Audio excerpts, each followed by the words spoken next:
AnthonyHead devoted more than 4 decades to constructing one of the most understated yet extraordinary careers in British entertainment.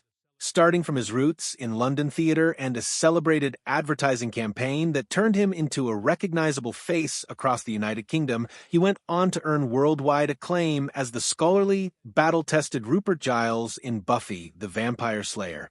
Along the way, he built a career, amassed a considerable fortune, and raised a family whose love for him would outlast everything else. When he passed away on June 5, 2026, at the age of 72, the grief his daughters carried was too vast for any figure to contain. To truly appreciate the wealth AnthonyHead left behind, one must first understand the kind of performer he was from the very start. Born on February 20th, 1954, in Camden Town, London, he entered a world already deeply connected to the entertainment industry. His father, Seafield Lawrence Stuart Murray Head, was a documentary filmmaker and a co-founder of Verity Films. His mother, Helen Shingler, was an established actress whose work spanned both film and television throughout the mid-20th century. His elder brother, Murray Head, would later originate the role of Judas on the original cast recording of Jesus Christ Superstar and achieve international chart success with One Night in Bangkok from the musical Chess. In the Head household, talent was not a rare gift. It was simply what was expected. Long before international audiences discovered him, AnthonyHead had already proven himself as a dependable and respected working actor with consistent television appearances and admired stage roles, including leading performances at the prestigious Royal National Theatre. His rise was not sudden or dramatic, but slow, deliberate, and earned. That journey began at the London Academy of Music and Dramatic Art, where intensive training instilled in him the discipline, adaptability, and professionalism that would shape his work for the rest of his life. Those formative years gave him the ability to move with ease between theater, television, music, and eventually global stardom. His first meaningful professional role came in the mid-1970s when he joined the cast of the musical Godspell. Like many young performers, he spent those years absorbing the practical realities of the profession, accepting every opportunity that came his way, and quietly accumulating experience. That persistence paid off with a small but notable television appearance in Enemy at the Door in 1978, where he featured in 2 episodes. The role was minor, but it represented another step in a career gradually gathering speed. What set Head apart from many performers of his era was the remarkable range of his abilities. Acting was only one dimension of his creative identity. In the early 1980s, he became involved with the band Red Box, lending his vocals to the group and nurturing a musical passion that would remain central to his life. Music gave him another form of expression and helped separate him from actors confined purely to stage or screen. That rare combination of dramatic and musical ability would later prove essential as his career expanded in unexpected directions. The breakthrough that elevated AnthonyHead into one of Britain's most familiar faces, however, came from a completely unexpected source. It was not a celebrated drama, a blockbuster film, or a landmark theater production. It arrived through a coffee commercial. From 1987 onward, Head starred alongside Sharon Mon in the now legendary Nescafe Gold Blend advertising campaign. What might easily have remained an ordinary series of commercials grew into something genuinely cultural. Over the course of 6 years, viewers became deeply invested in the slow-burning romantic tension between 2 neighboring apartment dwellers who kept finding excuses to share cups of instant coffee. The chemistry between the two was impossible to ignore, and audiences eagerly awaited each new installment, desperate to know whether the relationship would ever fully bloom. The campaign worked because it treated advertising as serialized storytelling. Rather than simply promoting a product, the commercials drew viewers into an unfolding romance. Week after week, people debated the characters' motives, dissected their exchanges, and speculated about what the future held for them. In an age before social media, it became one of the most discussed advertising campaigns the country had ever seen. The phenomenon soon crossed the Atlantic. When the commercials reached American audiences in 1990, The response was equally enthusiastic. The romantic tension captivated viewers on both sides of the ocean. The campaign grew so successful that Nestle and advertising agency McKinney Erickson commissioned a complete 300-page romance novel titled Love Over Gold, based entirely on the fictional couple the commercials had created. It was a remarkable achievement for any advertising campaign, and a clear measure of the cultural hold those characters had taken. While millions were falling in love with the Gold Blend story, Head was simultaneously demonstrating that he was far more than a commercial personality. He continued to commit seriously to theater, where his abilities were equally celebrated. Among his most praised stage appearances was the role of the flamboyant Dr. Frankenfurter in the 1990 to 1991 West End revival of the Rocky Horror Show at London's Piccadilly Theatre. The performance displayed not only his acting range, but also his powerful singing voice and magnetic stage presence. The production featured future comedian and television host Craig Ferguson as Brad Majors, and the cast attracted considerable public attention. Head's portrayal of Frankenfurter earned wide praise for its balance of wit, charm, and theatrical force. In 1991, Chrysalis Records released his recording of Sweet Transvestite as a single, further confirming the commercial appeal of his musical work. By the early 1990s, AnthonyHead occupied an enviable and unusual position within British entertainment.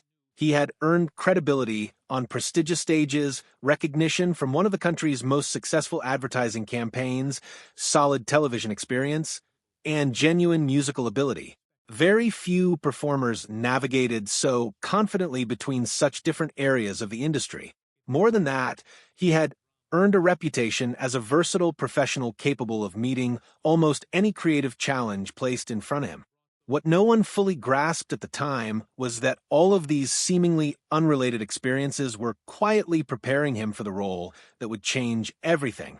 The skills he had developed in theater, music, television, and advertising were about to converge in a single opportunity that would carry his name far beyond British shores and secure his place in popular culture permanently. AnthonyHead's career had already touched theater, commercial success, and steady television work, but the role that would define him in the minds of audiences around the world arrived in 1997. It came wrapped in a tweed jacket and surrounded by ancient books, and its importance to television history turned out to be something no one could have anticipated. He is best remembered for playing Rupert Giles in the cultural phenomenon Buffy the Vampire Slayer, appearing alongside Sarah Michelle Gellar and Allison Hannigan.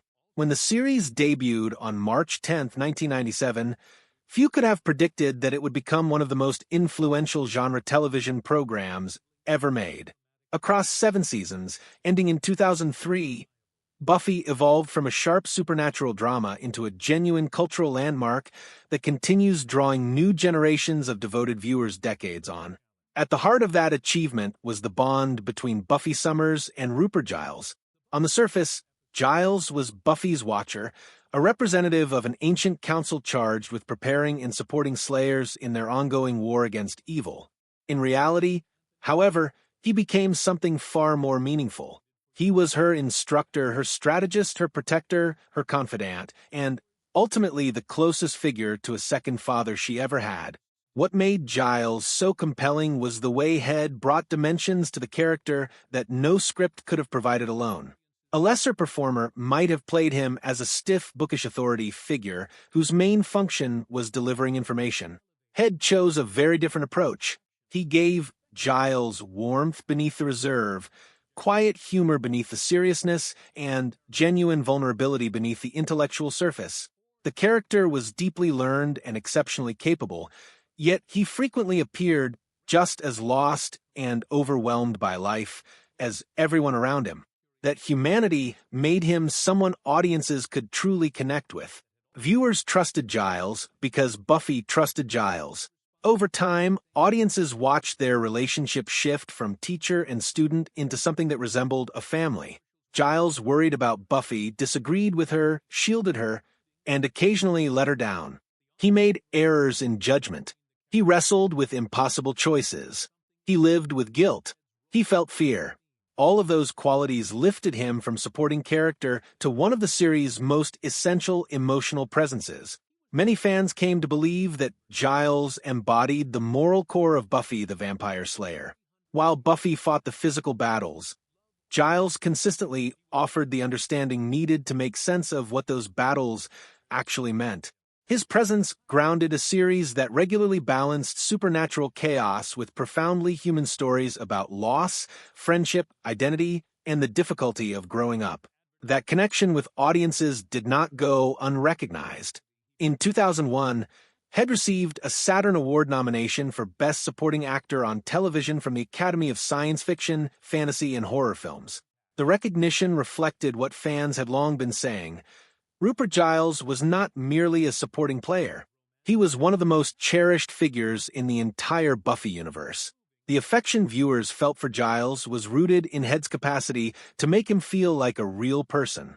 Despite inhabiting a world overrun with vampires, demons, witches, and apocalyptic threats, Giles always seemed grounded and genuine.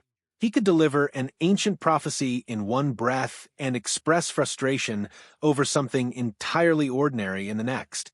That ability to balance fantasy and realism became one of Head's most distinctive strengths as a performer. Head remained a full cast member throughout the first 5 seasons of Buffy. When his role was scaled back during the final 2 seasons, he appeared as a special guest star. Yet even with reduced screen time, his presence continued to carry weight. Whenever Giles returned, viewers felt sharply aware of how much had been missing in his absence. Few supporting characters in television history have maintained such a powerful hold even while appearing infrequently. One of the most remarkable chapters in both the show's history and Head's personal career came in November 2001 with the groundbreaking musical episode, Once More, with Feeling. Television musicals were uncommon at the time, and many series avoided them for good reason, given the enormous practical difficulties involved. Yet, Buffy creator Joss Whedon had spoken with Head about the idea for years, knowing that one member of his cast brought with him genuine professional musical experience. The episode became an immediate classic. Critics celebrated its inventiveness, fans embraced its originality, and television historians still cite it among the finest musical episodes ever produced. For AnthonyHead, it offered the chance to display a talent most viewers had never known he possessed. Years before Buffy, he had sung professionally, recorded music, and showcased his voice in theater. Once More, with Feeling finally brought those abilities to a massive international audience. His performance made clear that he was not merely an actor with some vocal ability. He was a genuinely skilled and accomplished singer. The impact of that episode extended well beyond Buffy itself. It directly shaped future opportunities in his career.